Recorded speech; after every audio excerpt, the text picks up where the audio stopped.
Hello everyone, GeneralApple here with the house in Fata Morgana part 19. And on the last episode we actually reached a really crucial point where we've seen Michelle being pinned down by an unfortunately a drunk friend of her brother.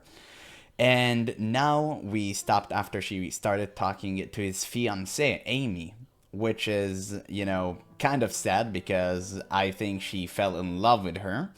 And unfortunately, this relationship, as we already know, didn't wasn't fruitful. It just couldn't be. And we already aware of the sad end, but let's still start right where we left off last time and actually see more into her past. So yeah, this is gonna be a tough one. I can already tell. It's so good. So, Amy frequently visited my chambers. I didn't know if it was at mother request of her own volition, but I prayed it was the latter. She was a very touchy-feely person, and she seemed to have a particular fondness for playing with my hair.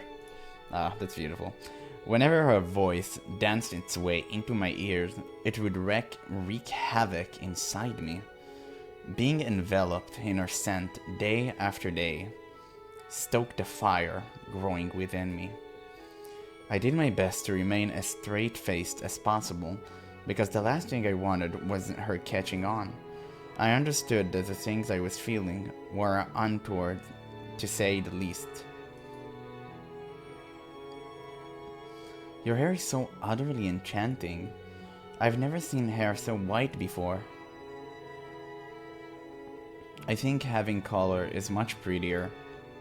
Oh, well, Georgia say white is the most difficult color to make with paint. There's no greater challenge than capturing the beauty of true white. Living with such a splendid example of the color must have given him a very high standard of quality. Say, Michelle, maybe you could tell me about yourself today. I would love to get to know you better. Tell you about myself. Yeah, we could become even better friends if we found some mutual interests. I enjoy playing chess, and I consider myself quite good. Oh my, chess? I never played.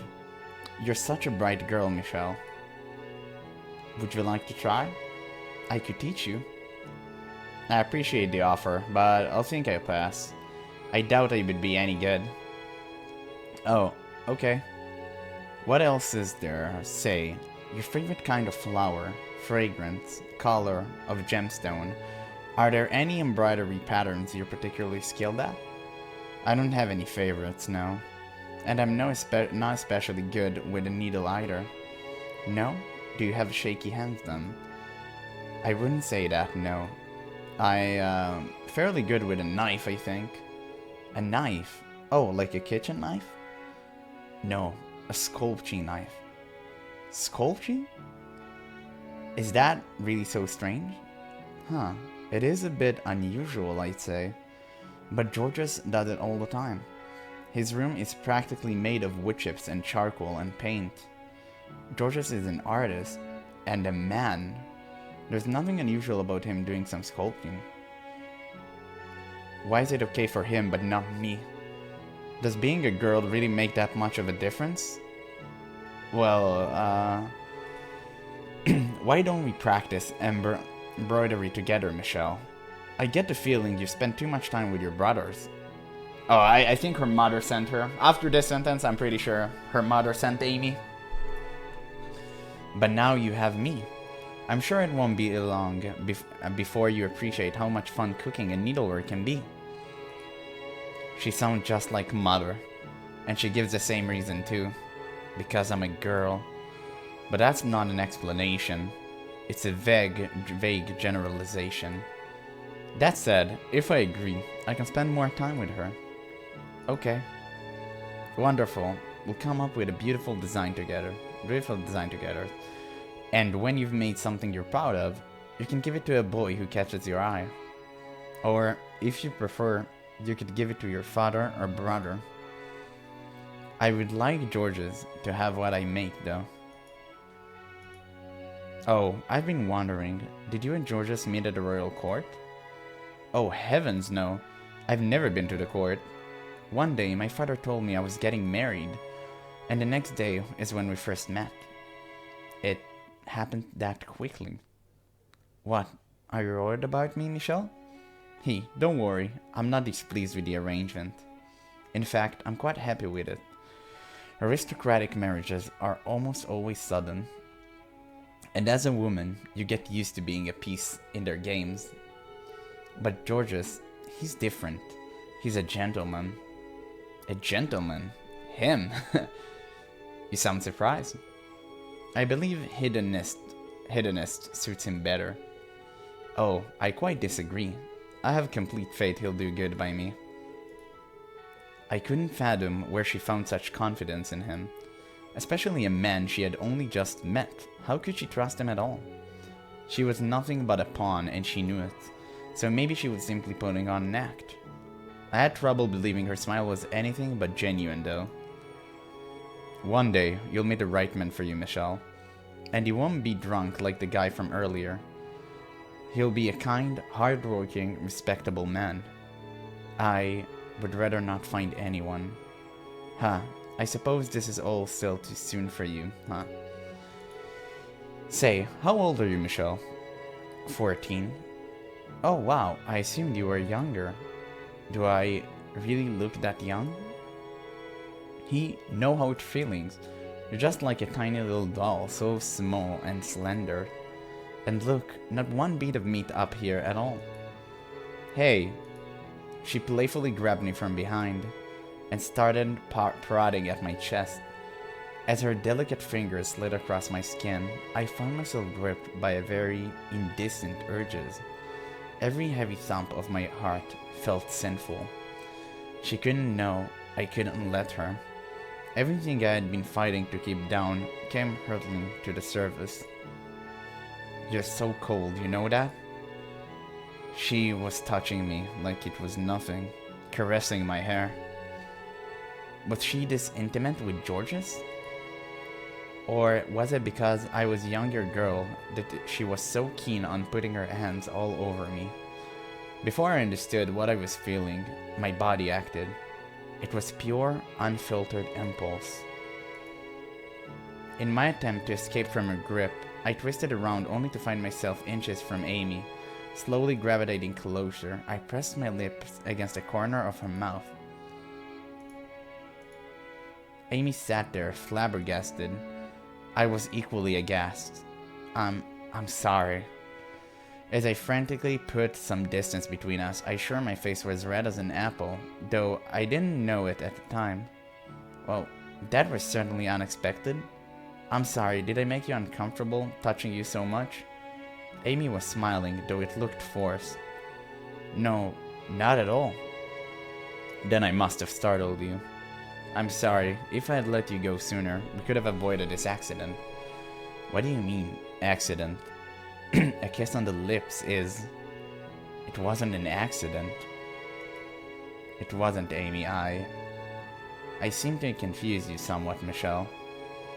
What? I know I can be very touchy-feely with you. And you took that to mean you should do the same. No. You can't do that again, alright?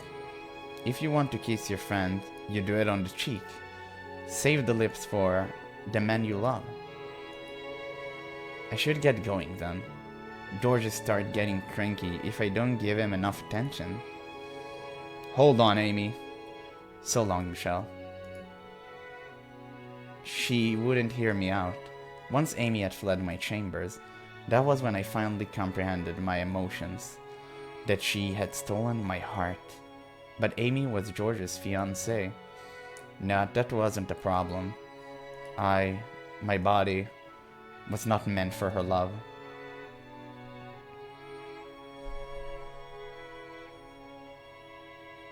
I awoke in the middle of the night to pain in my joints. Not enough exercise, I guess. I tried bending and stretching my arms and legs, but it did nothing.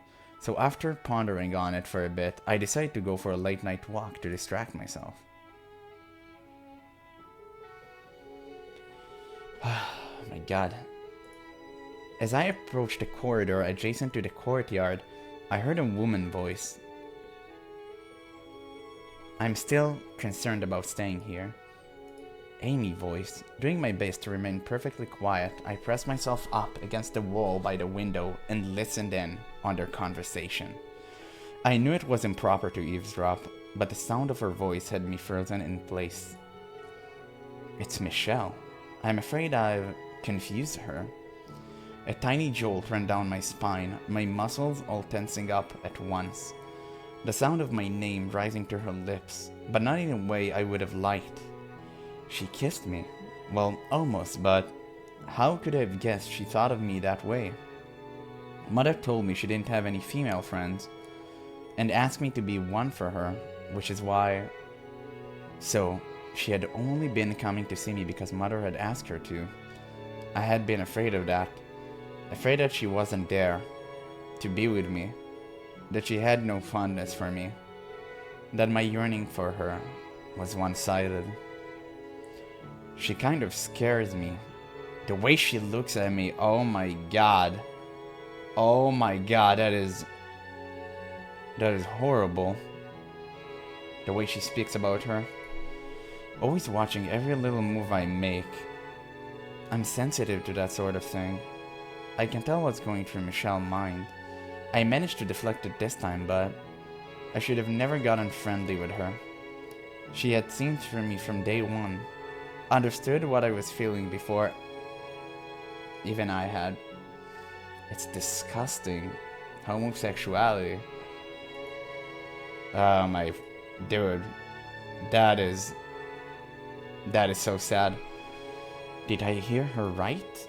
Something inside me crumbled, and with it came an intense sense of wrongness. There it was again, that overpowering discomfort, that fear coursing through my veins, that repulsion, that irritation, that apprehension. What on earth was I? Did I view Amy as a member of the same sex? Or the thing I felt homosexual?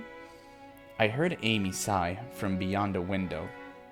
Then, the man beside her, who she was confiding all of this in, replied, "She's still just a child." That voice, and one with underdeveloped social skill besides.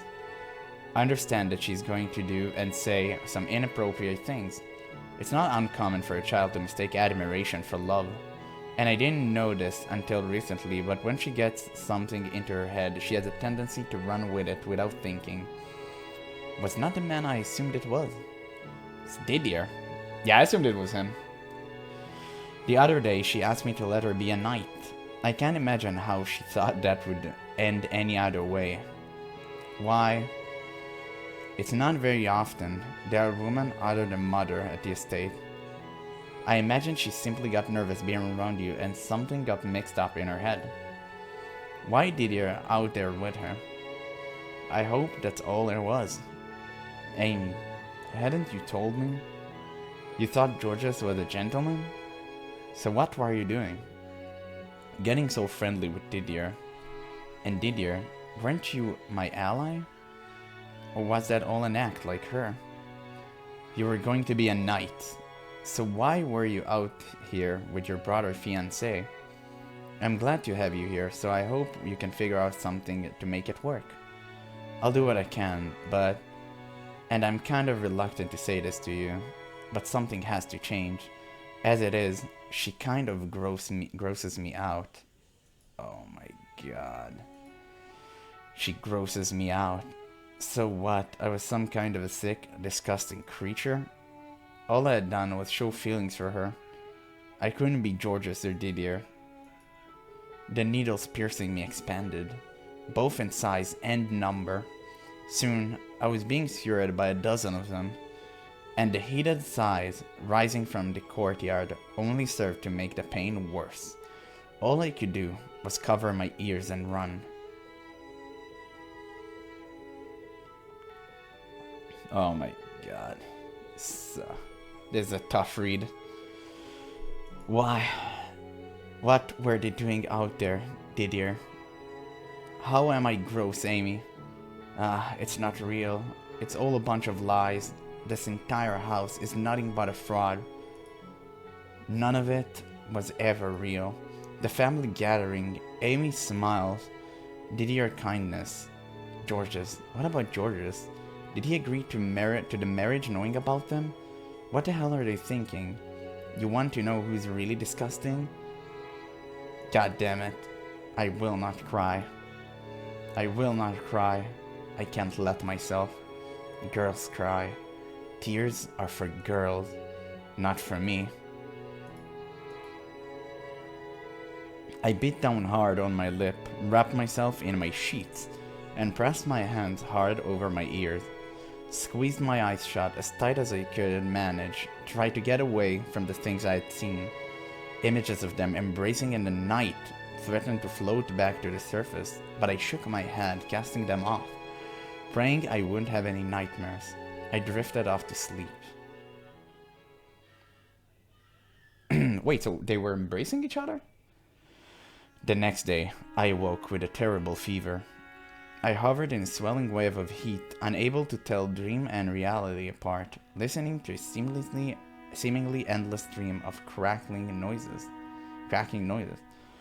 The sounds were coming from inside my body. I thought I was falling apart. Mother was horribly worried. I had never been the most healthy child, but I'd never fallen this ill either. I couldn't get out of bed. My voice was raspy like an old woman. I was genuinely afraid I would wither away and die. Mother called in doctor after doctor to see me, but they all said it was the flu. That bodily pain was common with fever. While there was a doctor in the house, Mother was able to remain relatively calm. But once they were gone, the anxiety came back. She stayed with me day and night, even foregoing sleep. Her hands gripped mine. They held me fast. She had her head bowed, as if in prayer. Don't worry, it'll be alright, Michelle. God is watching over you. He will protect you. You are his child. You are his angel sent to earth. He will not forsake you. The doctor says it's just a flu. Though her words seemed to be directed at me, there was a evasiveness in her voice, as if they were really for herself. For so long she had wanted a daughter. I couldn't understand her fixation, but seeing her there through my cloudy eyes, I want to apologize for ever thinking spending time with her was agonizing. How are you feeling? Your mother here for you, don't worry. But the only sound that came from my mouth was a faint gasp. I drifted in and out of sleep, mother hand wrapped around my own. And I had numerous dreams. In my dreams, I was a man. In my dreams, I was Didier and I was Georges. In my dreams, I fell in love with Amy. And in my dreams, I loved her. You're disgusting. But with one word, the dream twisted into nightmares. My body was torn into flesh chunks, and I sunk into the darkness. Ah, my god. Wait, so I remember Michael saying that the boy should have died, but he lived instead because he made a pact with the devil. So maybe this is the point where he essentially should have died, but somehow lived? Several days later, my fever was gone, like it had never been there. However, what the... My voice did not recover. And when I attempted to climb from my bed, the murderous pain in my joints came rushing back. Instead of my feet, I landed on my face. Ah! My voice was unbelievably deep. Whoa. And the pain only got worse. Every time I took a breath, it felt like someone hammering a spike into the back of my neck. It felt like my body was falling apart, like my dreams were becoming reality. Michelle. When Mother scrambled into my chambers, I remembered the time she had spent at my bedside, and a wave of relief came over me. I reached my hand out in a show of vulnerability, but she didn't take it. She couldn't take it. Mother. What? What's wrong with your voice, Michelle? I see. You're still not feeling well, are you, Michelle? A look of restrained fear on her face. Mother stepped towards me, placing her hand on my forehead. Her palm felt hot against my skin. You don't have a fever, but I hurt all over. My joints. You're still sick, Michelle. But don't worry, you'll be fine in no time. Now back to bed with you. You're a girl, so you shouldn't be sitting on the floor. It's bad for your back. As Mother repeated the phrase, you're a girl, again and again, that nagging sense that something wasn't quite right grew more distinct. Was I really sick? Was this actually my voice now? And if it was, what was I turning into? My voice was certainly not a girl's voice. Wow. Okay. It's interesting. My voice never went back to normal though, so Mother ordered me to remain in my room. I hadn't recovered yet, and so long as I was sick, I couldn't be let out. Again, something felt wrong about her calling it a sickness, but I had no evidence to the contrary. I had no way to know I wouldn't get others sick if I exposed them, as she claimed, so I had no choice but to do as she said. In time, Mother too stopped visiting me, and the only people I saw were servants. They did their jobs but refused to look me in the eye. No one else came to see me though, not Amy, Didier, or Georges. 1 month passed, then 2, then 3. Occasionally the pain in my joints would withdraw, at other times it would worsen. Whenever I would drift off to sleep, I would hear the sound of my own joints creaking.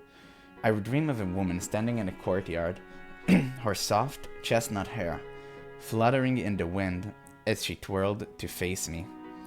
A smile on her face and her breasts exposed.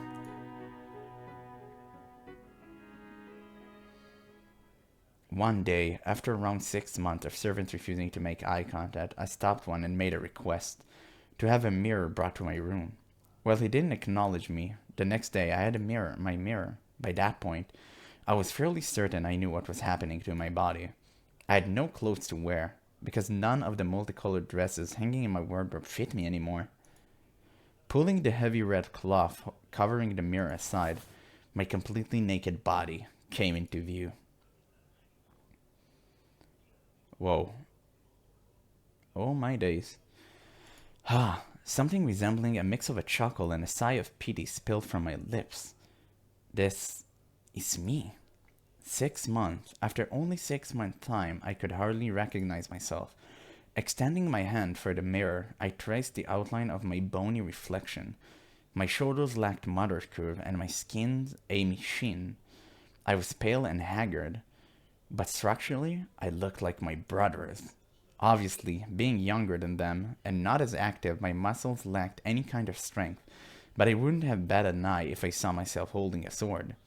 I was full head taller than when I had 6 months earlier, and I felt an odd certainty that I wasn't done growing either. Staring at myself in the mirror, I traced my name across the surface. Michelle. Don't need the last two. Michael. Oh God. So that's odd. In just 6 months, she became more. I was about to say she looked really feminine, but now she looks like a man. For the first time in my life, I liked my name. By the way, he's gorgeous. He's a very handsome man. I still didn't think an angel name suited me one bit, but it was staggering how different it felt now, even if it sounded exactly the same. Those last 2 letters changed the meaning entirely, turning it from a girl's name to a boy's name. Now this makes sense. Everything was falling into place. My admiration for Didier, the envy I had for my brother's bodies, the feeling I had for Amy, the indecent dreams I had been having. I was always male. Oh God. I cackled like a fool for the first time in my life. I laughed so hard at the sight of myself, my stomach hurt. It was the first glimmer of light I'd seen in this locked room for far too long. This, what I was supposed to look like. My life up until 6 months ago, constricted and uncomfortable. My life as a girl was all a lie. No one could possibly look at me and call me an angel. Ha! I was always a boy, but I had been told I was a girl, forced to act like one. Of course that wouldn't feel right. They needed to know. I couldn't be the only one who understood. Everyone in this house needed to. Ha! Fueled by this one desire, I wrapped a sheet over my shoulder and threw open my door. It seemed ridiculous how long I had followed my mother's instruction and remained cooped up in my room. And now I felt fantastic. If there truly was a God in heaven, then this change within me was his answer to my prayers. A manservant carrying a tray of food did a double take as I passed him. The farther I proceeded through the corridor, the more eyes I felt on me. The midday sun shone obnoxiously bright through the windows, but now, with its piercing radiation illuminating my proper self, I felt an odd affection for the light. I could hear the family gathered in the great hall, everyone but me. Didier's voice complained about the simple meals the church provided, but his pride came through in his laughter. George's voice playfully bragged about life at the royal court. Father's voice informed everyone his investment had borne fruit, and with the money, he had purchased several new estates. Mother's voice was distinctly less bright than the rest of the family. She gave vague, empty indications she was listening, though mostly stay out of the conversation. Amy's voice sang her praises for George's, her beloved husband. Never mind the fact that she was sleeping with Didier. Oh, so it was, oh my god, it was all a facade. A mere shadow of a family. It's a shame Michelle couldn't be here. Then we would have everyone. I was there. I was right there. I hadn't gone anywhere. You had just locked me in my room. I hope she recovers soon. I was never sick at all. The child you called Michelle was actually your son. That was all there was to it. Huh? What? Everyone gazes concentrated on me. I gave them all a quick glance, and then, with my deepest voice, I said, I am cured. I was cured 6 months ago. Who? Who are you? Surely you haven't forgotten my face, have you? Father? Michelle? Michelle? This boy is Michelle? A wave of chatter spread through the hall. Mother went pale. Father objected. Didier stared. George's gaped.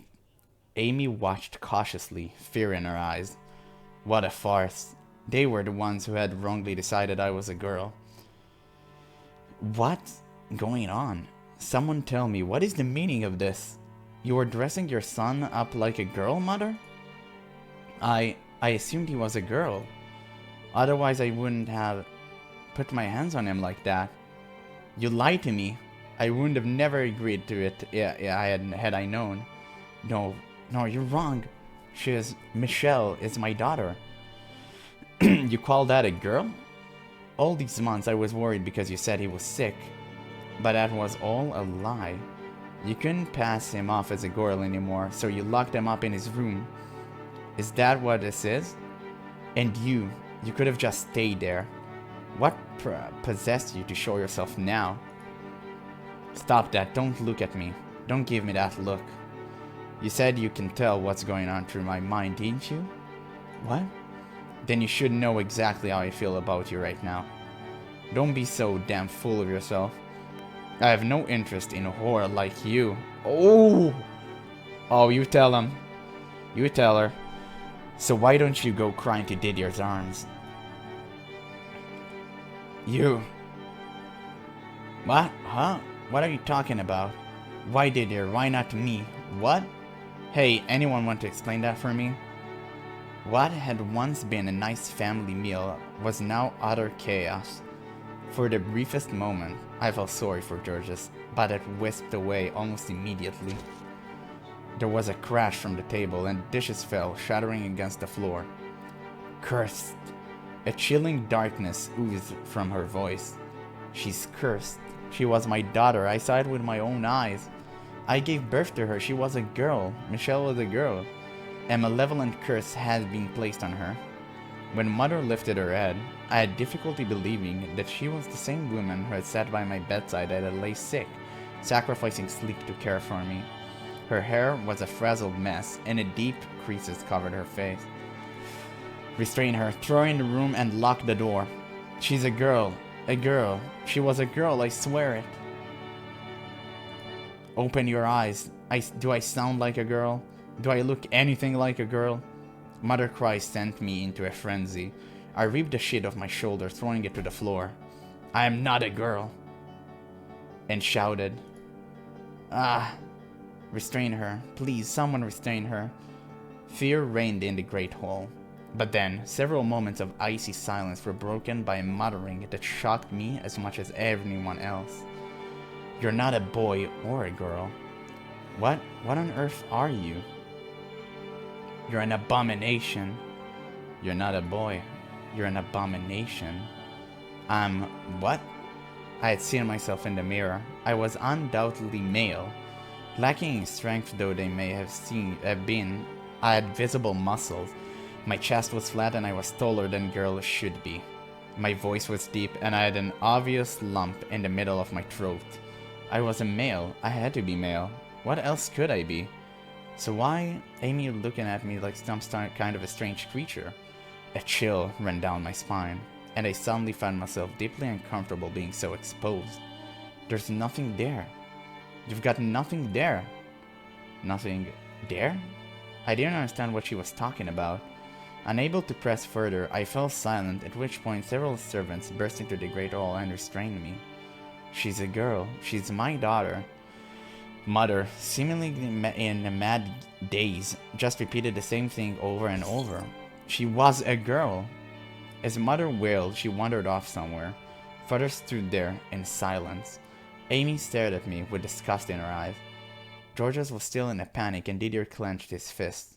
Eventually, I started regaining my composure, which is then when I realized I had made a mistake.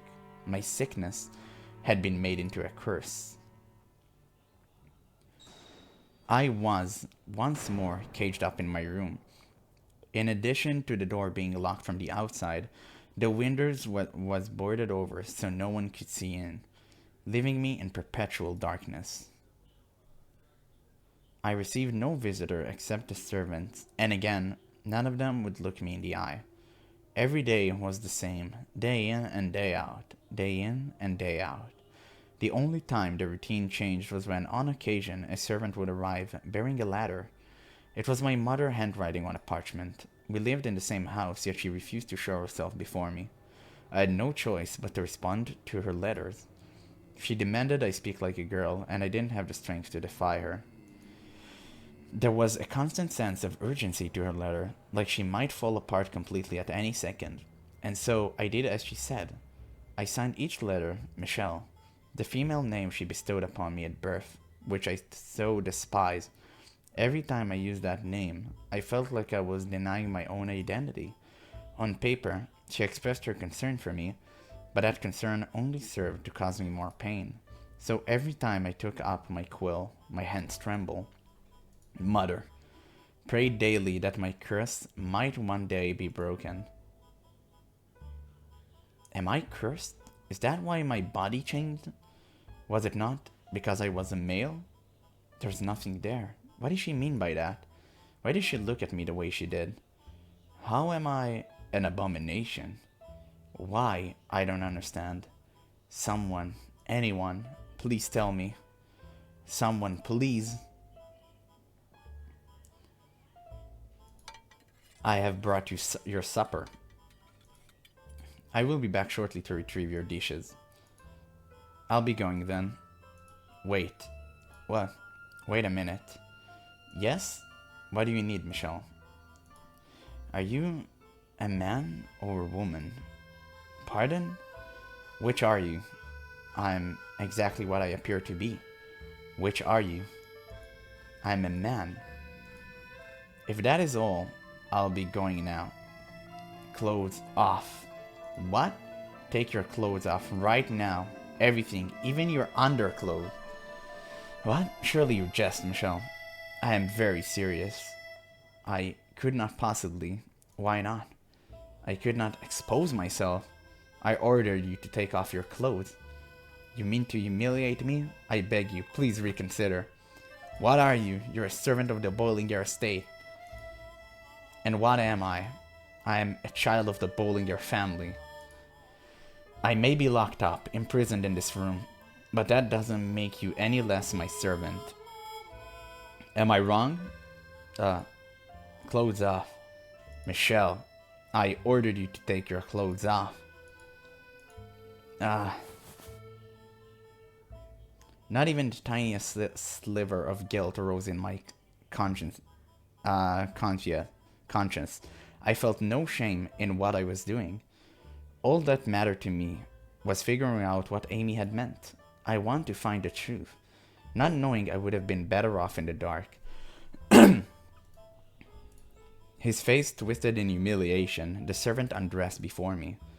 In the dim candlelight, the man's body was shaped almost like a rectangle, and at a glance he didn't appear much different than me. A second later, though, I found my answer.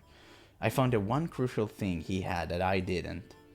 Why, my lower body lacked the part that made a man a man. Are you satisfied, Michelle? It was then I finally learned what a man's body was supposed to look like. I'm begging you, please allow me to dress. It would be an unbearable shame to remain unclothed any longer before the young Bollinger daughter. Daughter? You still insist on calling me a damned girl? Look at his shoulders, my chest, listen to my voice. How can you possibly think of that belongs to a girl? Any of that belongs to a girl. But how do you appear does not? There was a distinct look of fear in the manservant's eyes.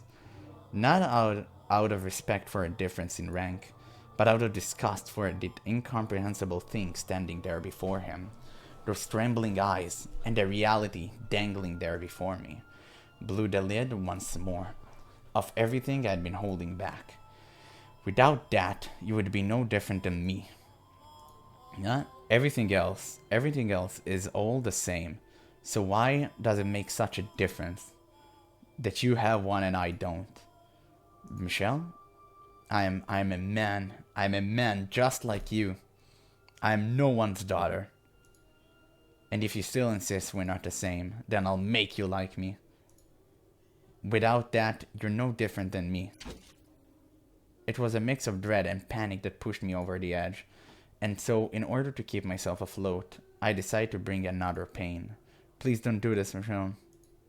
In a blind frenzy, hardly even aware of what I was doing, just riding the current of my erupting emotions, I swiped the knife off the tray the man had brought, knocked him down, and climbed onto him.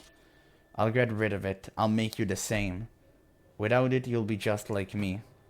Get off me, please. Someone help. I'll make you just like me. Get in here. Someone, anyone. Michelle. She's delirious.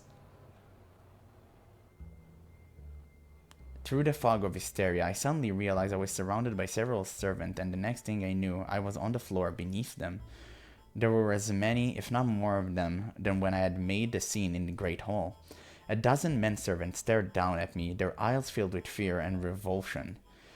And in the shadows, beyond the crowd, I saw Mother, looking in on me with vacant eyes.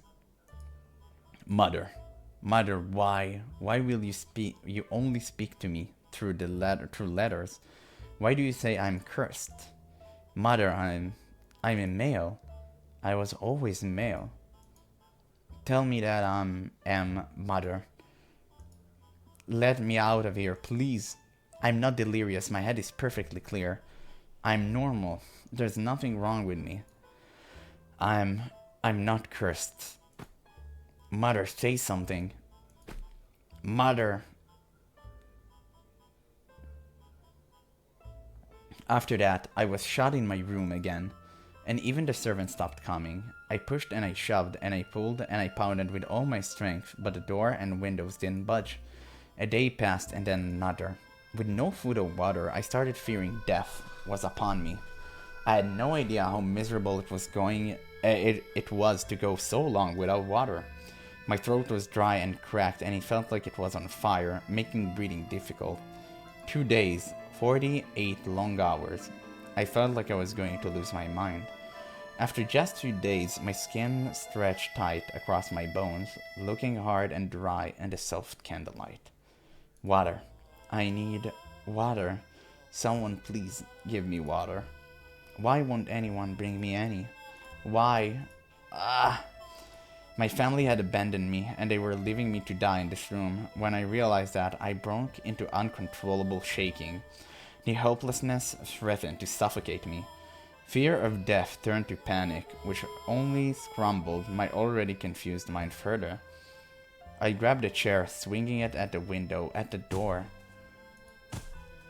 But all my attempts ended up in a crushing failure.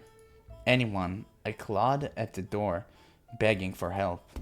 Someone open the door. Anyone. Water I need. 1 drop, that's all I need. I'm going to die in here. Someone.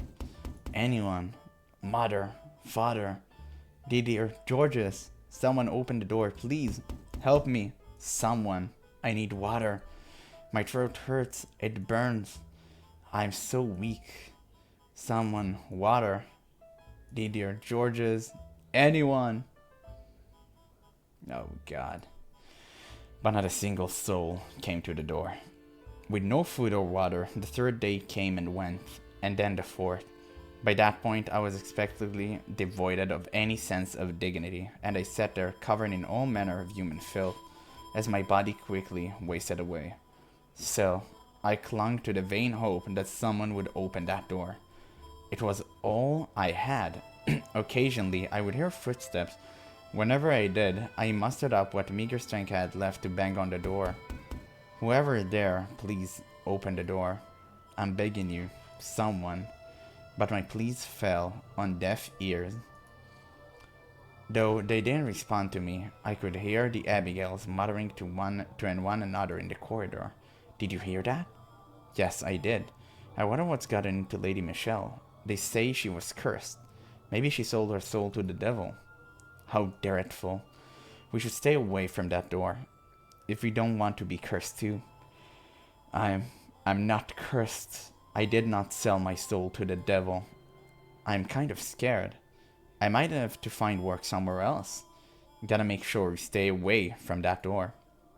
Why do you think I'm cursed? I never did anything wrong. Lady Michelle has lost her mind. She is deranged. I'm scared even thinking about her. I'm not deranged. My mind is perfectly fine. She's right crazy. She's right mad. No, I'm not. I'm perfectly normal. Oh, they're laughing.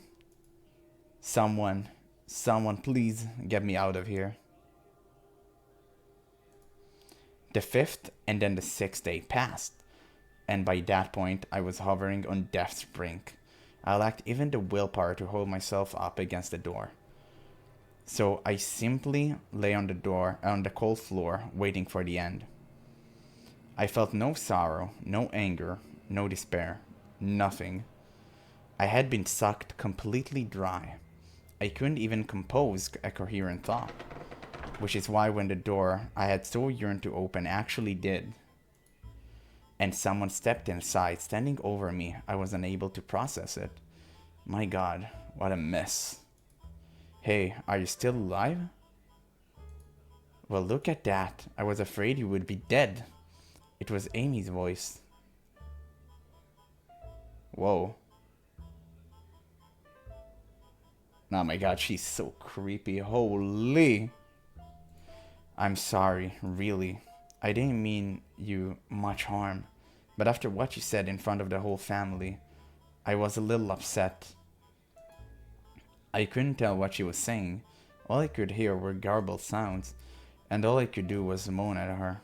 The servants are all afraid of you now after your little episode, so I volunteered to bring your food in their place.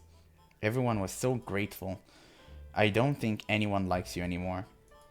Eventually, my muddy mind managed to make sense of the thing she was holding in her hands. A tray of food. I could smell it from here. At first, I just gave your food to a stray cat. I wish you could have seen it devouring every last bit. Water. I didn't know though that people can die in just a few days without water. I never intended to kill you. I just didn't know. So I'm really sorry about that. Water. But you're alive. For someone so physically weak, you sure are tenacious. Isn't that nice? You have one thing you can be proud of. Water. What was that? Water? You want water? Hold on, I've got some right here. She picked up a goblet with her delicate fingers. My hands swiped weakly at the air, trying to grab it. A grin spread across her lips. And then she let go. Oh my god, don't tell me she's gonna drink it from a puddle from the floor, dude. Go on, drink. You'd better hurry or the rug will absorb it all. You wanted water, didn't you? Then drink. In that moment, I could hear the sound of the last of my dignity crumbling away. Driven solely by my survival instinct, I bent down towards the rug, pressing my lips against the spreading puddle. Ha, you really did it. This is too good, Michelle. You look like a cat. No, cats are much more graceful. I can't stop laughing. The daughter of prestigious family, the Bollinger, sucking water out of a carpet. I wish I had a painter here to capture this image on canvas. So you know, I accept that I made a mistake, Michelle. I promise I'll bring you your food from now on. I'll take very good care of you. This is going to be fun. Listening to her childish yet deeply malicious laughter, I understood. I was her plaything now. My hell was only just beginning. Having gotten food and water, my body recovered somewhat. But I was hardly in peak condition. That would take some time, given how badly malnourished I had been. Amy continued to treat me like her pet, constantly stoking the flame of rage within me. But I was too weak to stay on my feet for long, and talking hurt my throat. I assumed it was calculated effort on her part to maintain power over me, to keep me as miserable as possible. She always had a smirk on her face as she gazed down on me. Man, I truly hope you will end her. Come on, open up. Today I'm going to feed you myself. What's the matter? I can't put anything in with your mouth closed. Or do you want to starve to death? Amy, why are you doing this? Why? Because it's fun. Why else? You married into this family, you sick wench. What gives you the idea you can treat me? Are you saying that because I married in, I'm of lesser stature than you? That's true, I am. But what's your point? You think you can intimidate me with formality?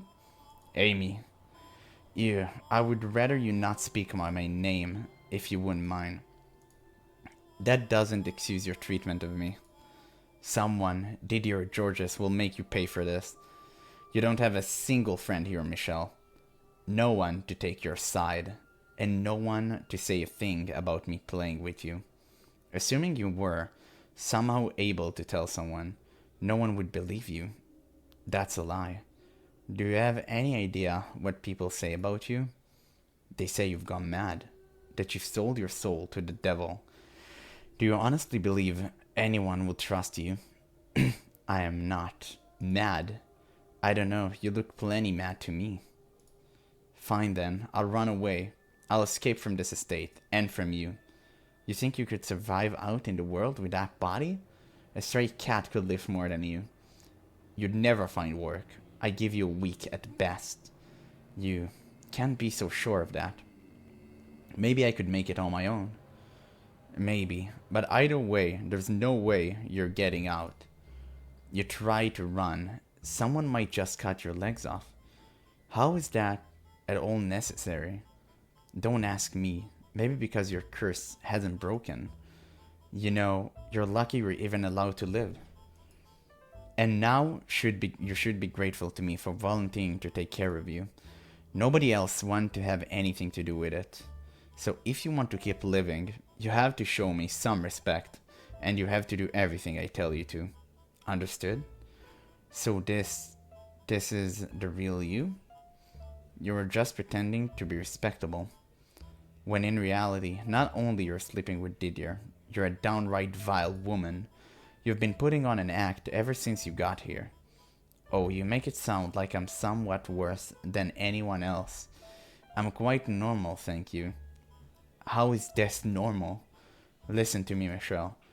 The side of me you see right now isn't necessarily the whole thing. The sweet girl I am for the family is also me. And when I held you in my arms, that too was me. I'm not putting on an act. Liar. Although, to tell you the truth, I never actually liked you, so that part was a lie, yes. If Mother hadn't asked, I would have never even considered getting friendly with you. Amy, you know, life as a noblewoman is so dull. It's so restrictive. No room for love at all. So can you really blame me? There so happened to be the most wonderful night right there for the taking. Why shouldn't I have gone after him? I'm still very young. Let me have some fun, you know. Not like women have much else in the way of recreation. So it wasn't Didier, but you who seduced him? And it all would have worked out so beautifully too, if you had only kept your mouth shut. You ruined our family gathering and damaged my reputation.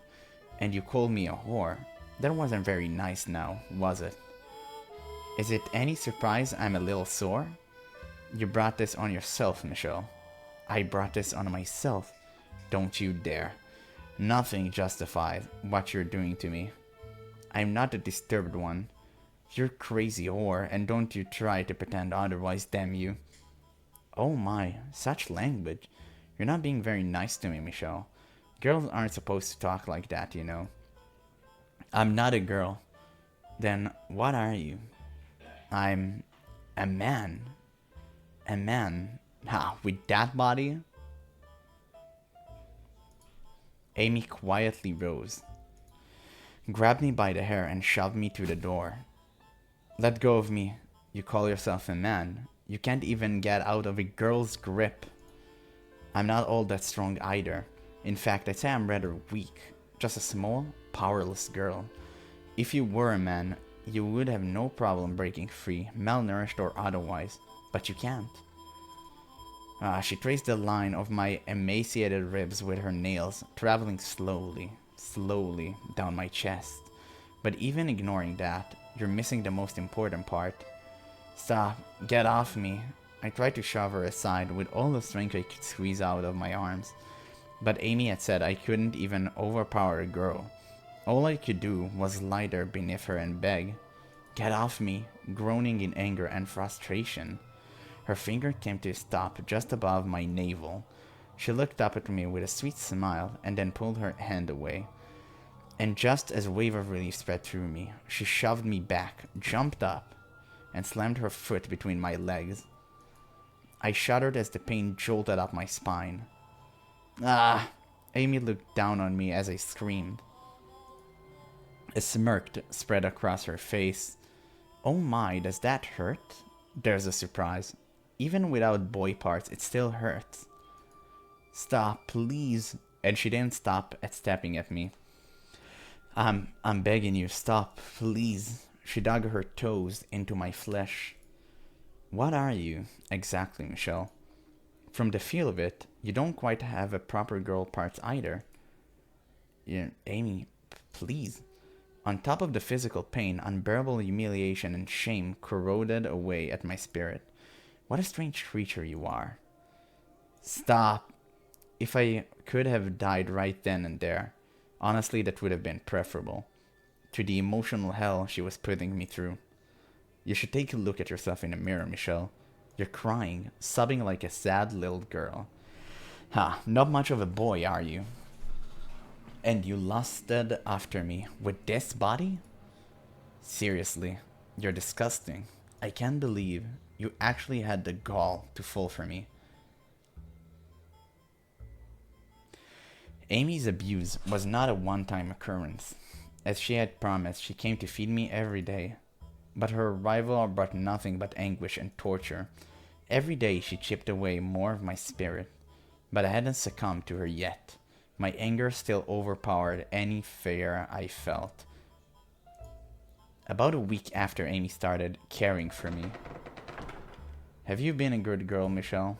I've brought you your supper. I'll set it right here for you. What's the matter, Michelle? Your food's right there. It's going to get cold. Go on, eat. But no using your hands. Crawl over and use your mouth. Come on, eat. Or would you rather I fed you? What was that? You have something to say? I can't understand a word you're saying, Michelle. If you would eat, you would have enough strength to talk.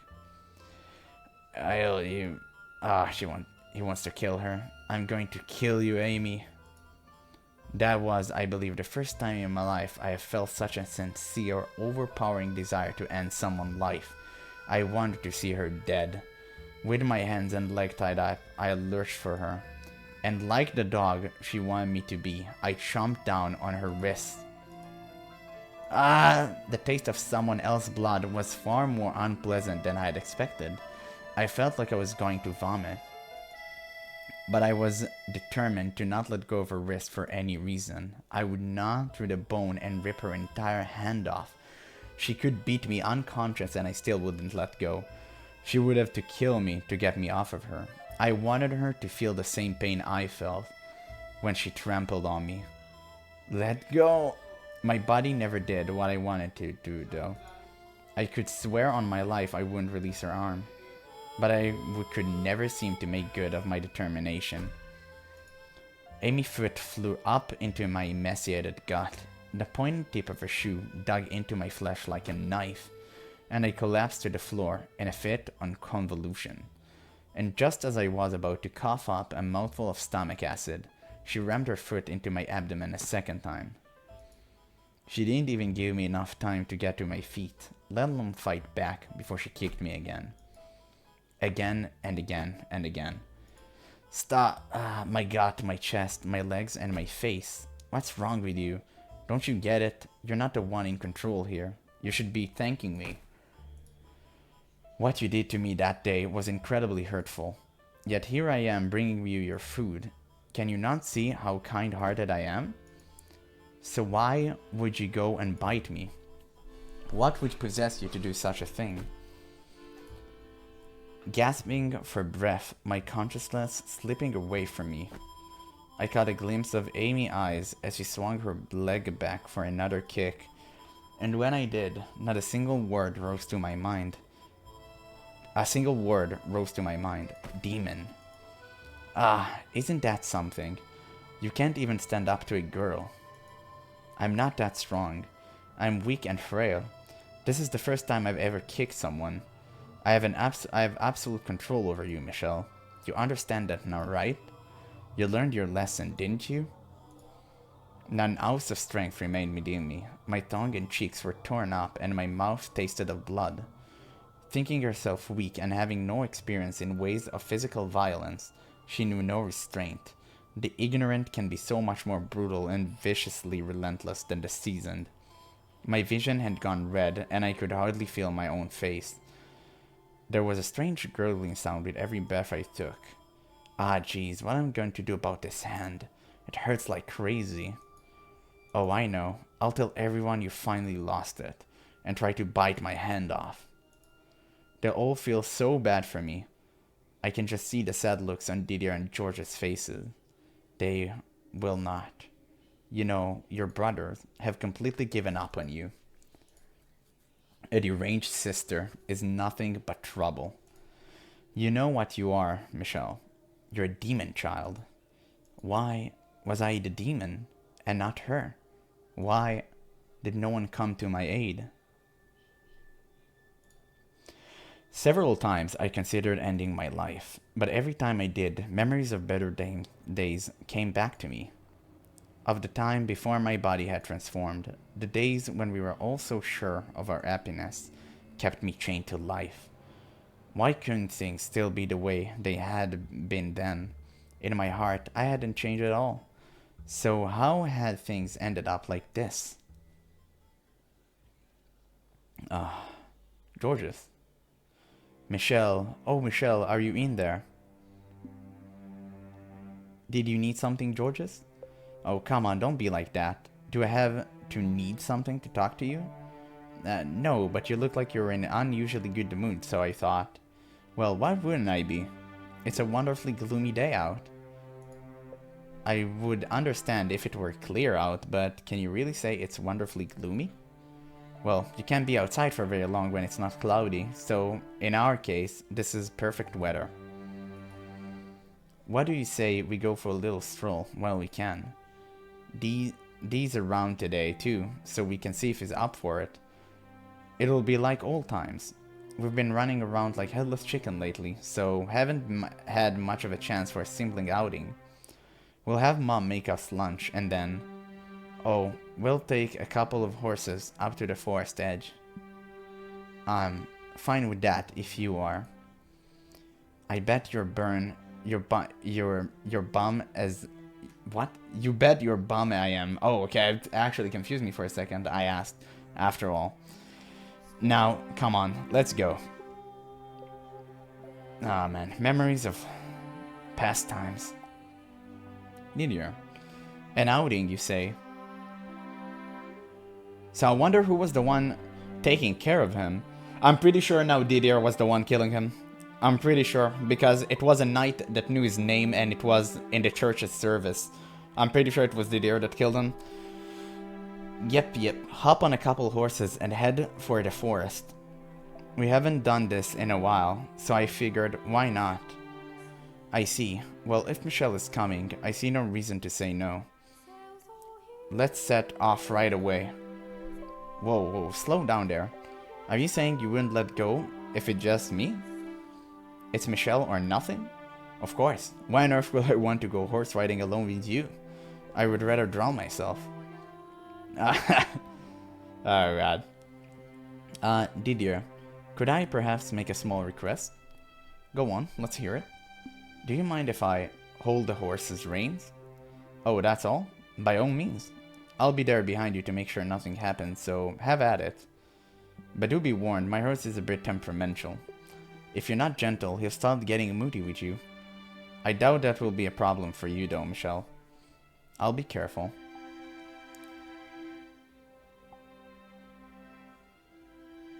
Hey, whoa, slow down, guys. Look at that, Michelle. Georges is still fumbling around all the way back there. Are we going a bit too fast? No, you're fine. That you were able to get past that so quickly is a proof of your talent. Finally caught up. This isn't a race, you know. Why can we enjoy the scenery, indulge in some nice pathos? A warrior and his horse need not of pathos. Isn't that right, Michelle? It certainly is, Didier. Come on, you guys, be nice. This was my idea. You've really taken after old D, haven't you, Michelle? I, for one, would rather see you admiring flowers, or dancing with butterfly, or gazing out at a beautiful sunset, or enjoying poetry. More pathos, my dear sister, and less barbarism.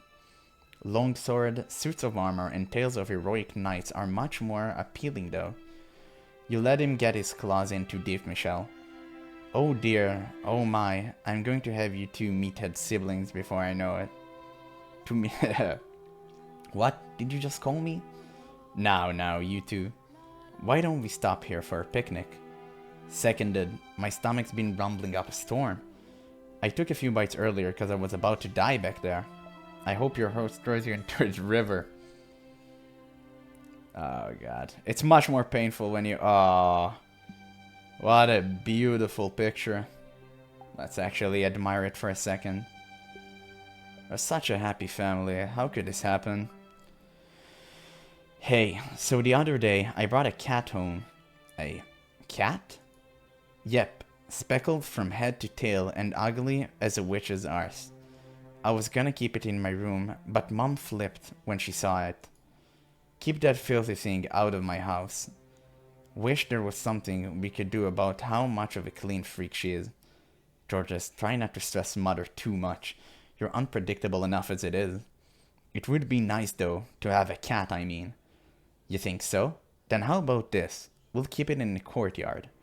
I'll feed it on days when it's clear, and you can do it when it's cloudy, Michelle. I don't know what cats eat, though. I bet he'd like pastries. Do you want to kill the cursed thing? I cannot approve of anyone taking care of an animal who thinks that's a good idea. Sorry. Oh, pull the stick out of your ass, D. Life's all about experimentation. Live and learn. Don't experiment on animals. Well, if you're gonna be like that, how about you help out too? You can keep an eye on us and make sure we don't do anything stupid. What? Now you're just trying to drag me into this. Already done. You're in. It's settled. Damn it, Georges. Now we need to come up with a name. Have any ideas, Michelle? What? You want me to name it? Not very often you get to give another living thing a name. Well, I guess you might have a few more chances down the road. Consider this practice. Something elegant and beautiful. You've got this. Now, Georges, don't put so much pressure on her. You have a point, though. It is a good opportunity. Don't stress too much about it, Michelle. Just choose something you like. You said the cat was speckled and ugly? Yep, one look and you'll be laughing so hard you can't breathe. Alright then. Ugly Speckles. That's its name? It would seem you do not have a future in the arts, Michelle. But you said it was ugly and speckled, Georges. I did, yes. You could have tried a little harder than that, though. But you know, why not? Ugly Speckles it is. It's actually kind of charming when you say it out loud. Ugly Speckles. It's not that funny. It's quite something indeed. The more I think about it, the more I... Not you too, Didier. We should bring Ugly Speckles on our next outing. Sitting together beneath the clouds, having lunch. That we should. When Michelle got a little bigger, let's do this again. The three of us and our ugly, speckled cat. You said it. We're all good friends here, after all. I've never been your friend, though. God, must you always be such a jerk. This is such a beautiful picture. It's painful to see how low we got. Didier, Georges, was Amy telling the truth? Do you really think I'm nothing but trouble? Do you think I lost my mind? That I'm a demon child? Didier, Georges, why do you not open this door for me and let me out? Were the things I said that day really so heinous? Do you resent me to like Amy? Didier, Georges, how do you think about me now? Is this body really so unusual? If I hadn't undergone the transformation I did, would things still have been the way they were before? Would we be able to go out to that forest again and make silly, meaningless conversation, everyone laughing like we had then? If this body hadn't changed the way it did, would I not be trapped in this darkness?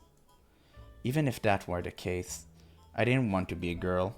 If God descended from the heavens and offered to change me back, I would have turned him down, because inside, I wasn't a girl.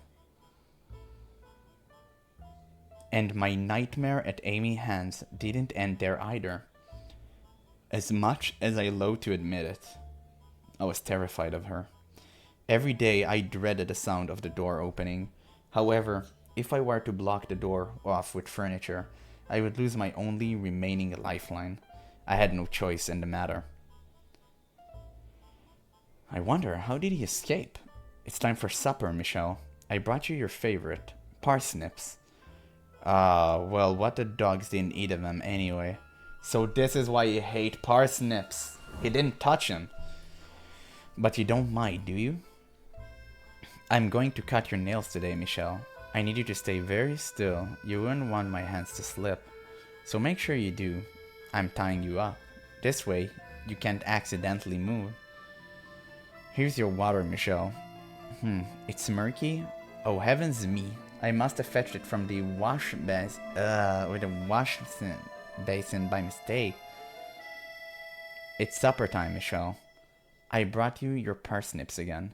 Don't worry, the dogs didn't have any of these. They didn't seem to be interested in eating them raw. What, you don't want any? Huh. Then what am I going to do with these? You know, Michelle, you're such a disgrace. Cry for me, won't you? Beg for mercy. Look at you, all that pride. Gone out the window. It's hilarious, I tell you. She did everything imaginable to torture me, both physically and emotionally.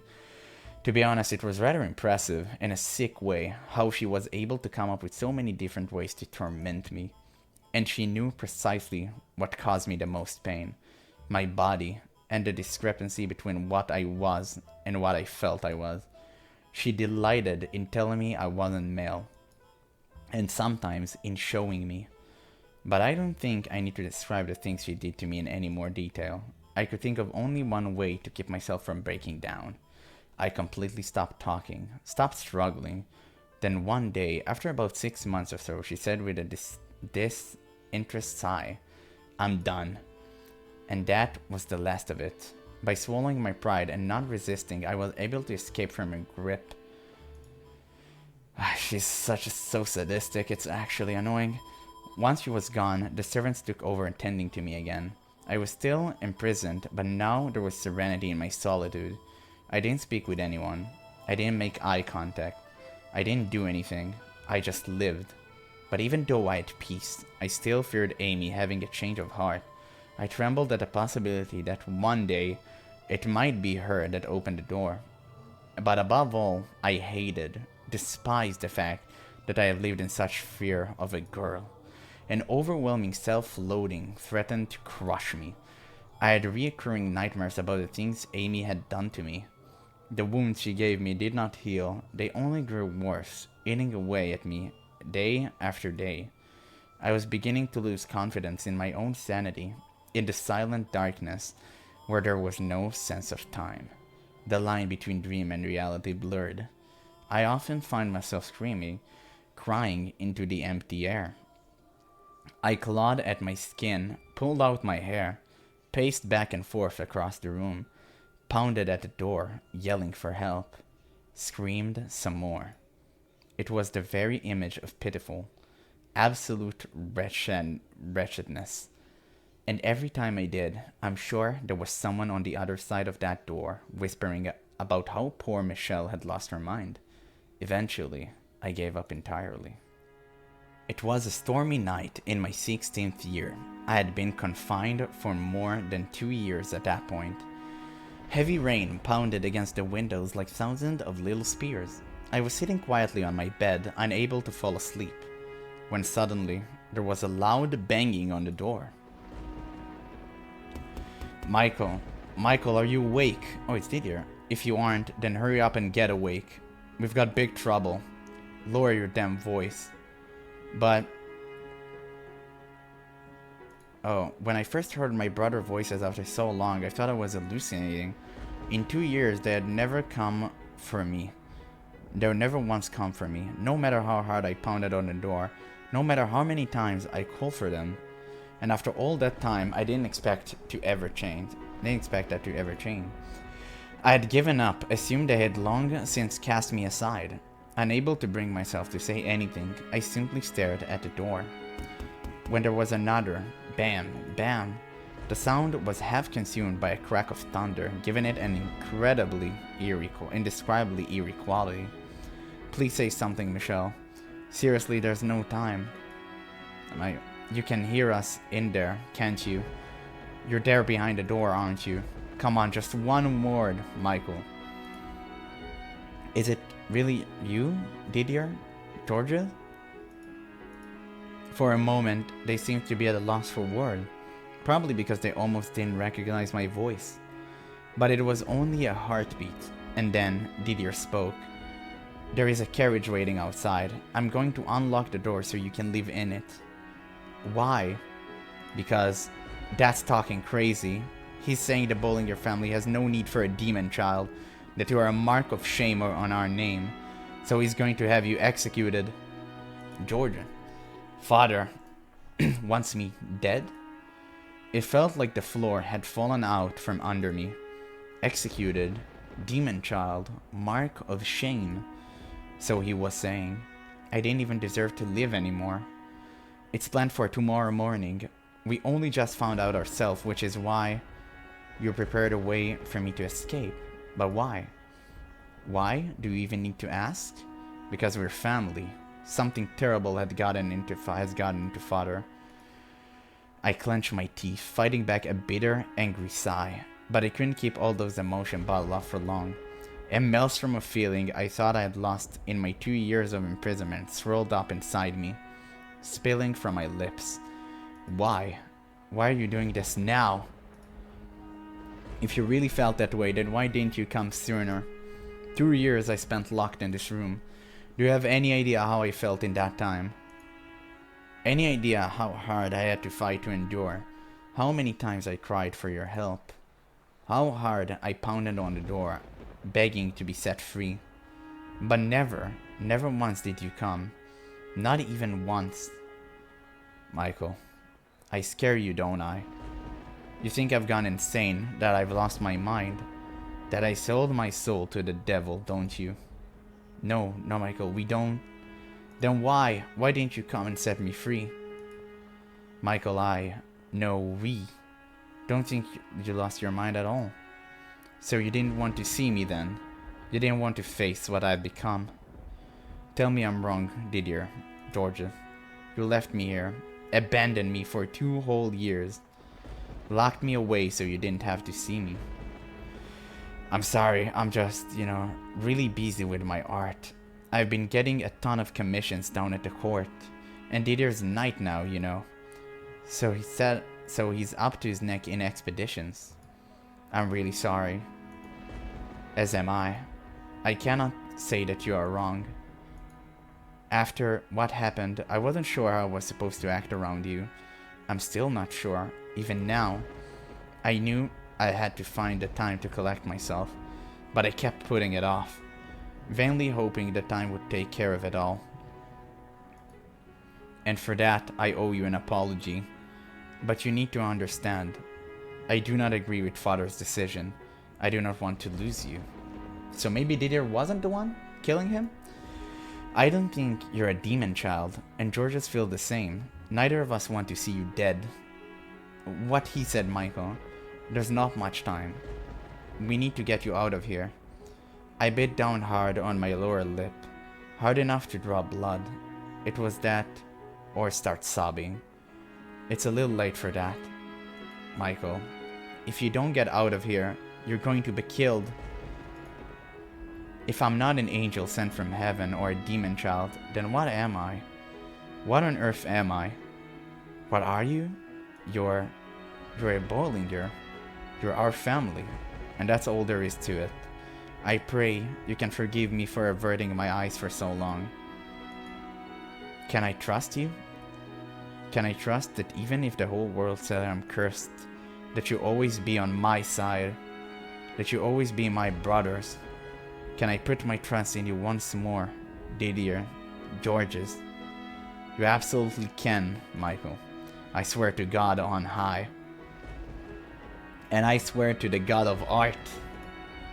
Michael, I have no other choice, do I?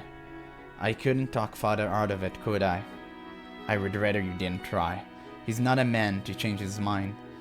If you were to show up before him, he would likely draw his sword on you himself. It would destroy Mother. I'm sorry. We're not doing this only for you. Okay, I'll go. Oh, thank goodness. The carriage will take you to a mansion, Michael. It's a property Father purchased some time ago, but due to rumors about the house, it's abandoned. No one wants to buy it from him either, and that's unlikely to change. It's the ideal place to keep you out of sight. What kind of rumors? Well, no point in keeping it a secret. He has a right to know. They say that a witch lives there. A witch? I think it's all just made up, personally. I went to check the place out, and there was no one there. It was a little dreary, to be sure. I had hoped to have better place arranged for you, but there wasn't enough time. This only temporary, Michael. I cannot say how long it will be, but father will pass away eventually. When he does, Georges will inherit the estate, and that will mean you can return. So I ask that you hold out until that time. If I don't leave, I'm going to be executed. So send me anywhere, I won't complain. I'm glad to hear you say that. I will talk to father and ensure he does not suspect anything. We'll make this work, don't you worry. The long and short of it is, Dad simply wants you erased from the family. Georges? Sorry. I wasn't trying to be mean. But anywho, once I take over, we're in the clear. You'll be acknowledged as a Bollinger. I see. Okay then. Can I open the door now? Just a minute. You still not ready? I don't have any clothing. Right, you wouldn't. How tall are you now, Michael? Around the same height as you, I think. You're taller than me? Damn! Alright, I'll bring you some of my clothes. Thank you. Wow, I don't think I ever heard you say thank you without putting up a fight, Michael. That's not true. I don't think. Huh. I'll be back soon. Get what you need together. Alright. So actually, his brother saved him. Sitting in the carriage, waiting outside, listening to the pitter-patter of the rain, I gazed out at my two brothers. I hadn't seen them in 2 years, but they hardly looked any different than how I remember them. I was the only one who had changed, and dramatically at that. Looking at them, I couldn't help but remember the old days. Playing chess with Didier, learning to draw from Georges. Our sibling outings. However, the ominous sounds of thunder crashing in the distance drown out those memories. The mansion is several days' travel from here. Hopefully the carriage isn't too uncomfortable. I will send a package with any supplies you need once a month. Food, clothing, and something to pass the time. So maybe his mother was the one that killed him. If there's anything you want, Michael, just tell me. Now, or you can have a servant pass a message on to me. I can't think of... Actually, wait, I can think of one thing. I would like a chess set. Alright, I will have one made. I would rather have yours, Didier. Would that be possible? Are you sure you want that beaten old thing? Yes, I want that one. Alright, then I'll include it in my first delivery.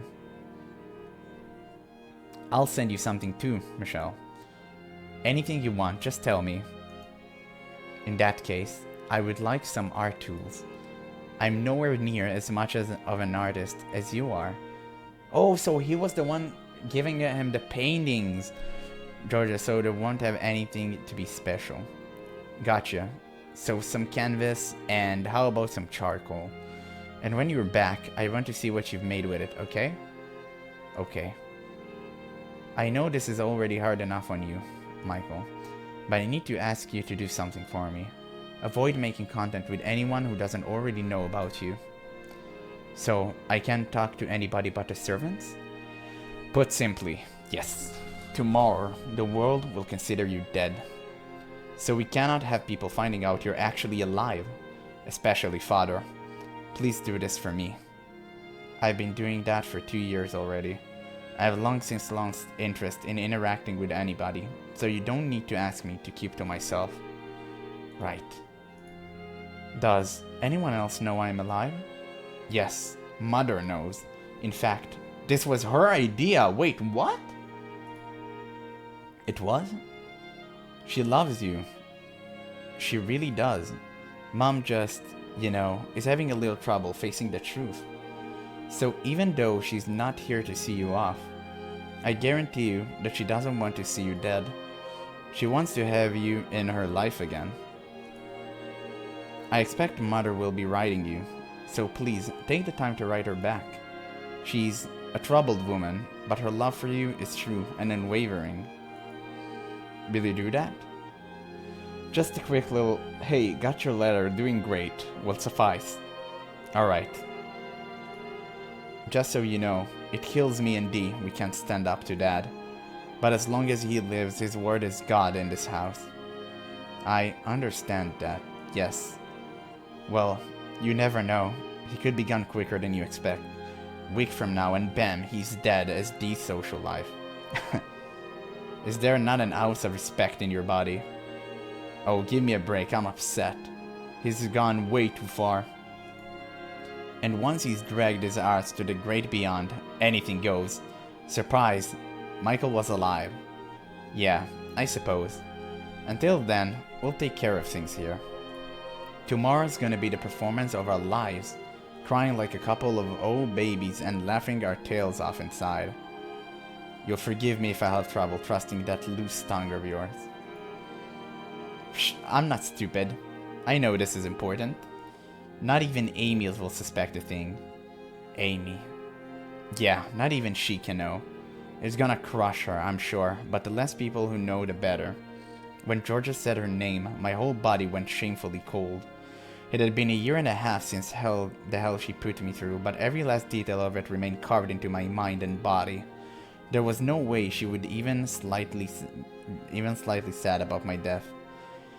She might act it, but she would almost certainly be elated by the news.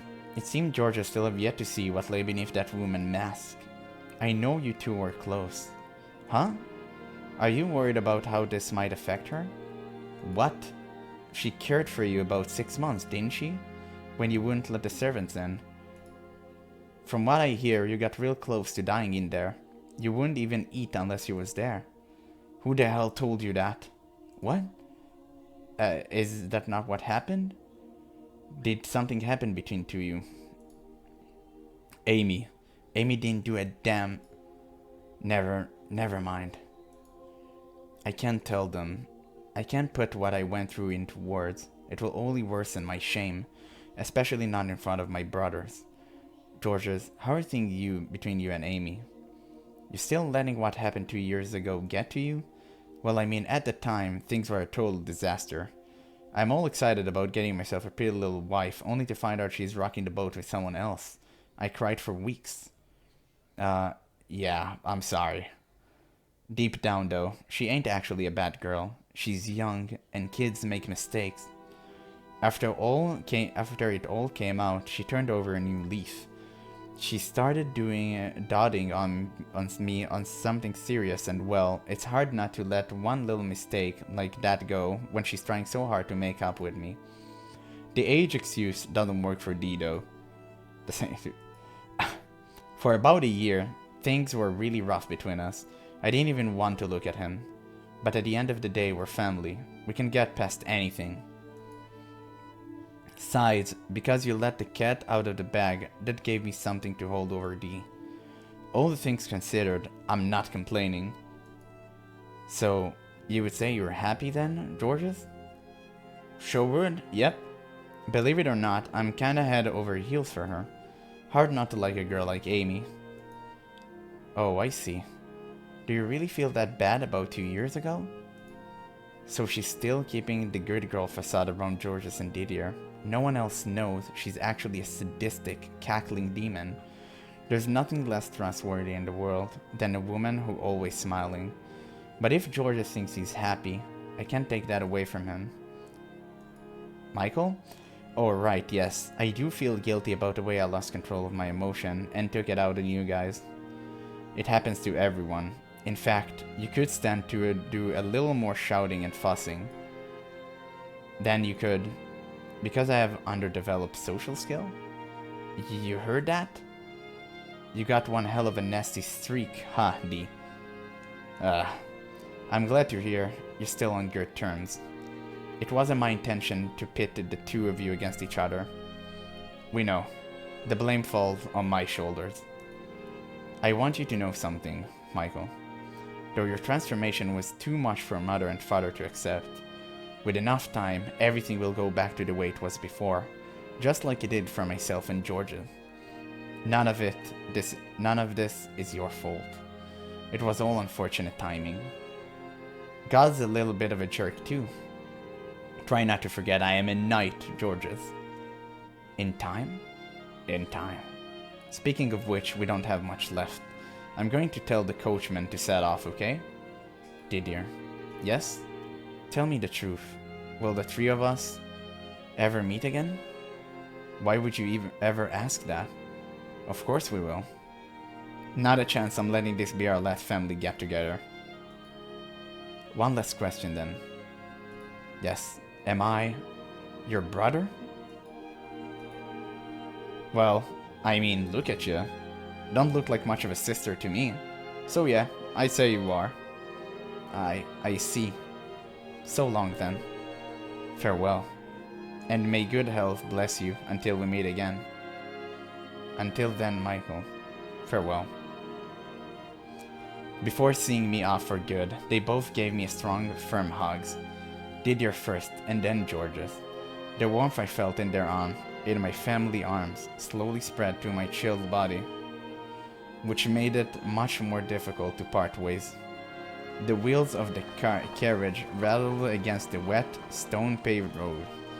I stuck my head out the window, watching as they shrunk into the distance, standing there in the rain until they were completely out of view.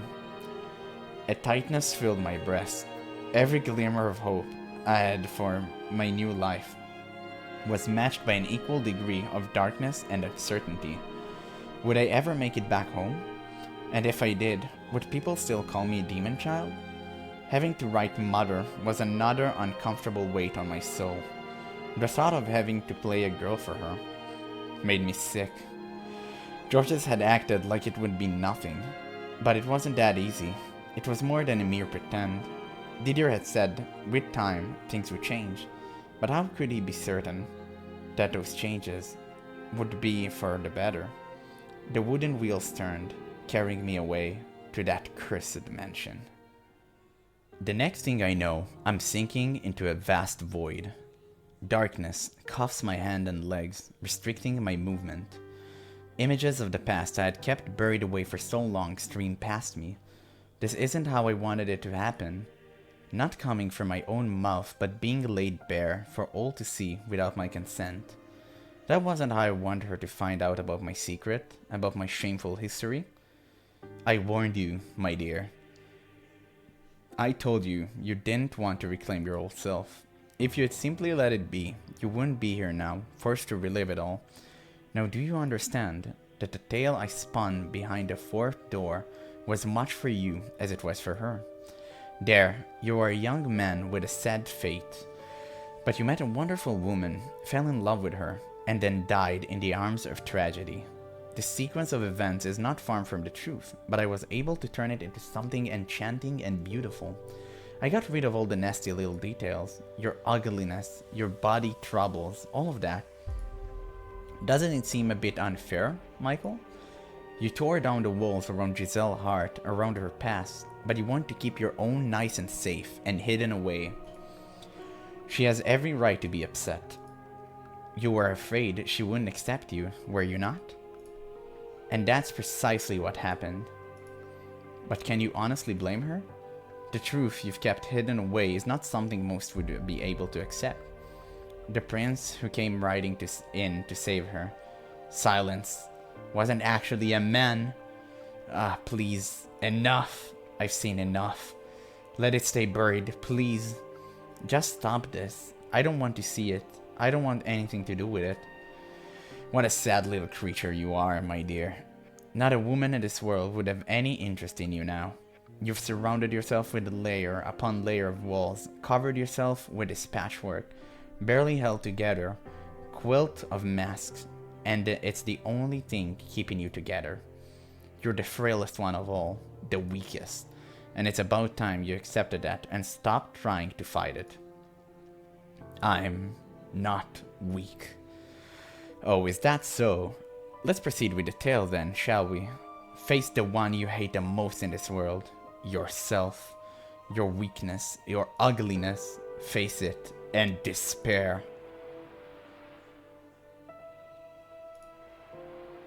Oh god, what's happening?